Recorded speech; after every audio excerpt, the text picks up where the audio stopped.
আসসালামু আলাইকুম, আমি মুনতাহা জ্যোতি। তো চলে আসলাম আমার রান্নাঘরে। এখন আমি পাস্তা রান্না করব। তো পরিমাণ মতো তেল দিয়ে নিলাম।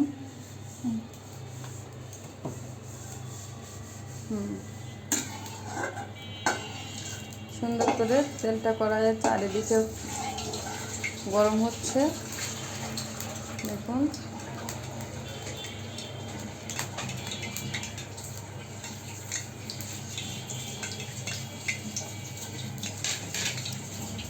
আর এটা রান্নার জন্য যা যা লাগবে এগুলা সব রেডি করেই রাখছি।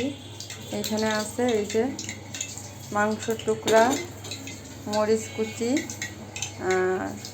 পেঁয়াজ কুচি,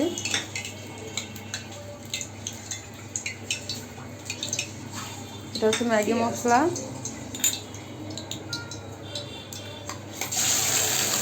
হ্যাঁ দেখেন গরম তেলে মাংসটা দেওয়া হয়েছে। এটাকে ফ্রাই করা হবে।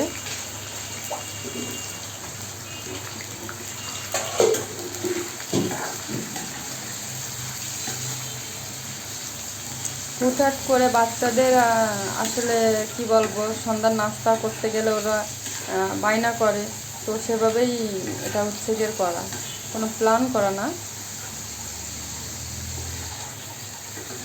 তো ভাবলাম যে ওরা যখন বলতেছে বাচ্চারা, তো করেই ফেলি, যখন বাসায় আসে ওদের জন্য একটু পাস্তা রান্না করেই ফেলি।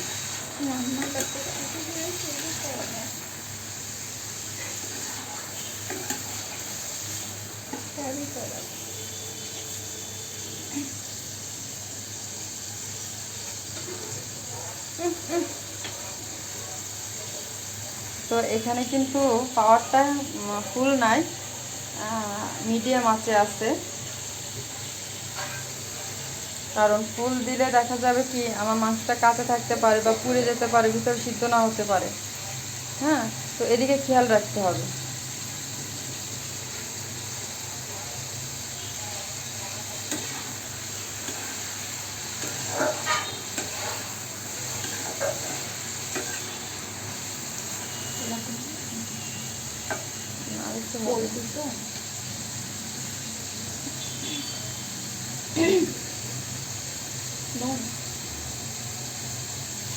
এই অবস্থায় এখানে একটু নুন দেওয়া হবে, অল্প করে নুন। হ্যাঁ, আলহামদুলিল্লাহ।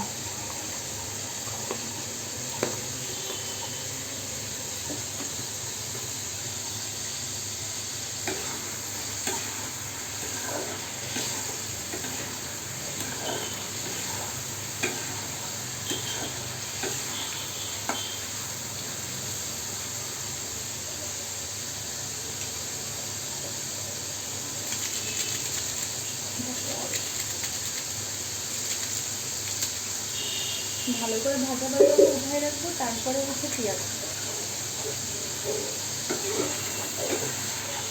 এইভাবে হচ্ছে গিয়ে নাড়াচাড়ার পরে রাখতে হবে, তাহলে হচ্ছে গিয়ে নিচে লাগবে না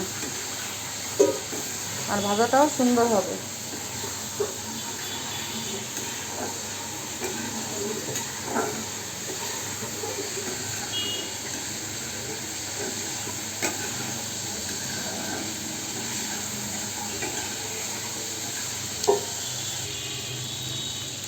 তো দেখতেই পাচ্ছেন নাড়তে নাড়তে হচ্ছে গিয়ে এটার কালারটা হচ্ছে গিয়ে জালে বেশ চেঞ্জ হয়ে গেছে।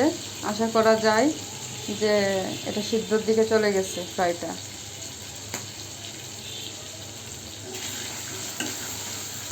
মাশাআল্লাহ। এভাবে করেই নাড়তে হবে, নাড়ার করেই থাকতে হবে, তা না হলে নিচে লেগে যাবে।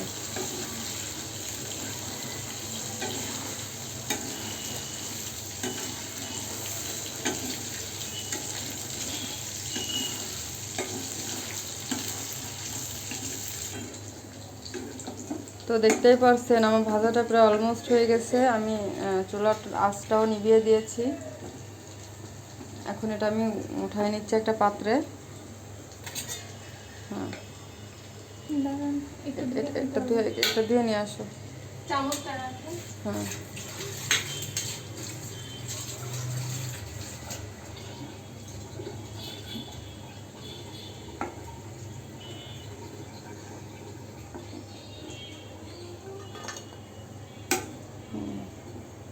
এগুলো এখন উঠাই নিচ্ছি।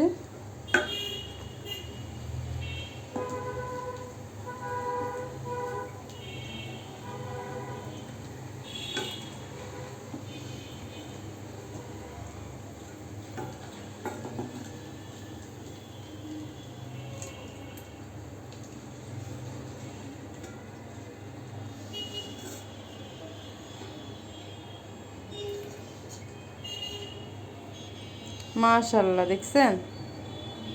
দেখেই মনে হচ্ছে অনেক টেস্টি হবে, ইয়ামি।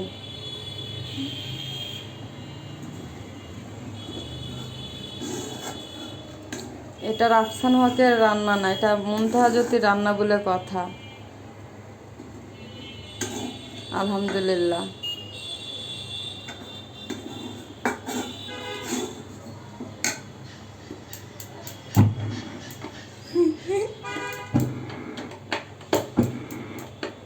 এই চুলাটায় আস্তে মাঝে আস্তে। মাঝে মাঝে মাঝে সমস্যা করে। Wait.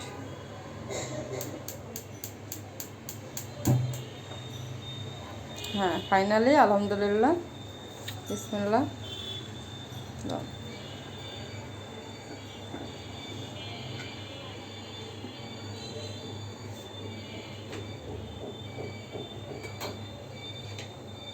তো আমি এখন এখানে পেঁয়াজ কুচি আর হচ্ছে গিয়ে মরিচ কুচি দিয়ে দেব। এই মরিচটা হচ্ছে আমার গাছের মরিচ, গাছ থেকে ছিঁড়ছি। দেখেন, মাশাআল্লাহ।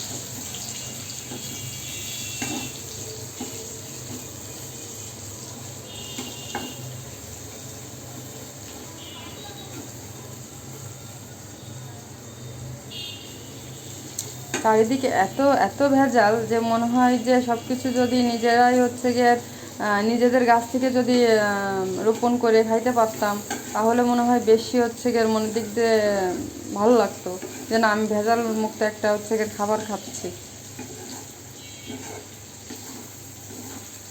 তা আল্লাহ পাক যেন আগামীতে এরকম করার তৌফিক দেয়, সুযোগ দেয়। দোয়া করবেন সবাই।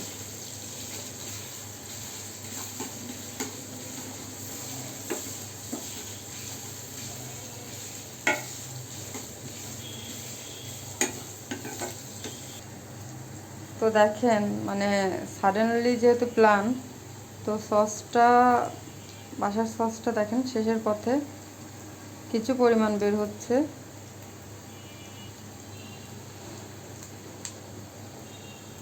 খুব কষ্ট করে বের করা লাগতেছে।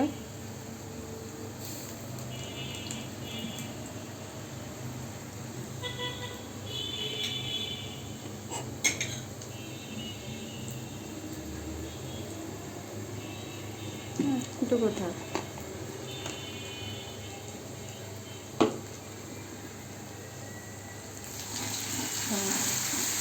এবার সস দিয়ে মশলাটা আমি বেশ ভালো করে নেড়ে চেড়ে নেব।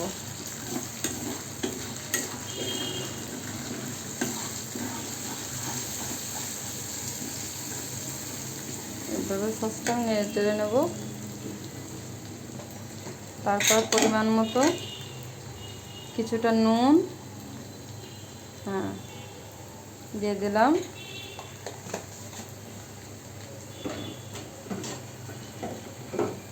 না, পুরো দেবো না। শুকনো মরিচ শেষ হয়ে গেছে? শেষ শেষ। যেহেতু আমরা সবাই হচ্ছে মরিচ কম খাই, সেহেতু হচ্ছে গিয়ে আর এখানে আর অন্য কোনো শুকনো মরিচ আদি ব্যবহার করিনি আমরা ইচ্ছাকৃতভাবে। পাস্তার মশলা আছে? এখানে আমরা পাস্তার মশলাটা ইউজ করব।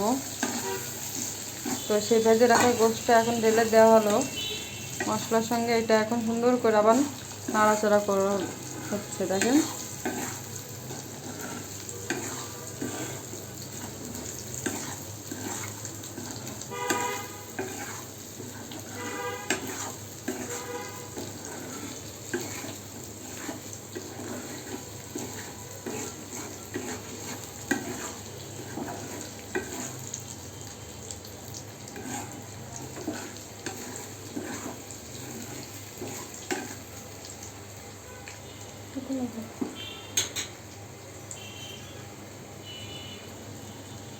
তো ফাইনালি এখন এই যে পাস্তা অলরেডি সিদ্ধ করে রাখা হয়েছিল, এটা এখন আমরা কড়াইতে দিয়ে দেব।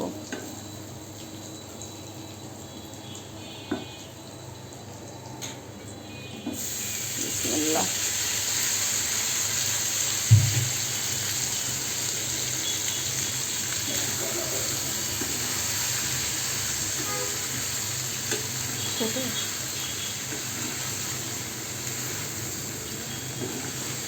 আজকাল বাচ্চাদের আবদার মেটাতে যে কত কিছু যে করা লাগে হুটহাট করে,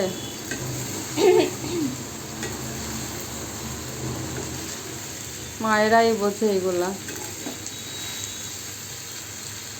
এবার পাস্তাগুলো সুন্দর করে আমি মিশিয়ে নিচ্ছি মাংস এবং মশলার সঙ্গে, এবং আমি লাস্টে এখানে হচ্ছে যেটা দেবো সেটা হচ্ছে পাস্তা মশলা।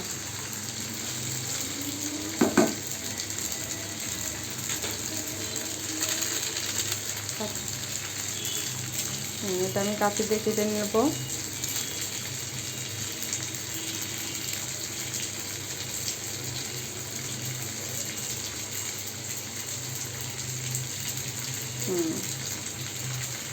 এবার ওটা আমি পাস্তাতে সুন্দর করে দিয়ে দিলাম।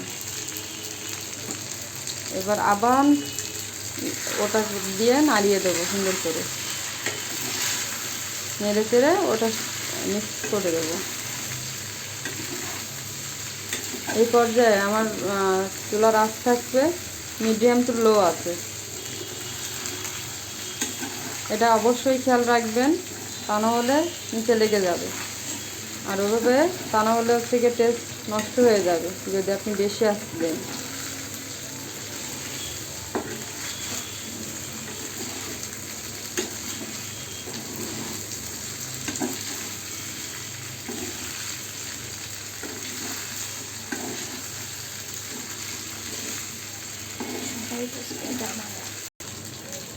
তো দেখতেই পাচ্ছেন নাড়াচাড়া করতে করতে, এবং এই লো আঁচে রাখার জন্য নিচে কিন্তু আমার লাগেনি।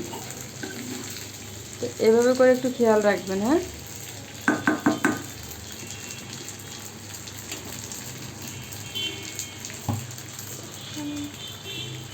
তো আলহামদুলিল্লাহ পাস্তা রেডি। এখন এটা পরিবেশন করা হবে বাচ্চাদের ভিতর, ওরা বসে আছে। তো সবাই দোয়া করবেন, ভালো থাকেন, সুস্থ থাকেন। মুনতাহা জ্যোতি পেজে সবসময় লাইক, কমেন্ট, সাবস্ক্রাইব করবেন। আল্লাহ হাফেজ।